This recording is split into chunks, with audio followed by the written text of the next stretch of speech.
As the northern leaders and representative of each of the states in the north, we have met this evening to deliberate and take decision on the office of the chairman of our great party, the PDP, which was drawn to the north.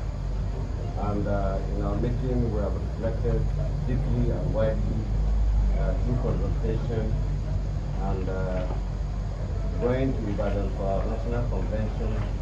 We have adopted a consensus candidate to represent the north and by extension Nigeria as the chairman of the PDP. And that gentleman is Turaki, SAS. This is our decision this evening, and he is the person we are presenting at that convention as our chairman to represent our party on the 15th and 16th of August, November in Ibadan. Okay.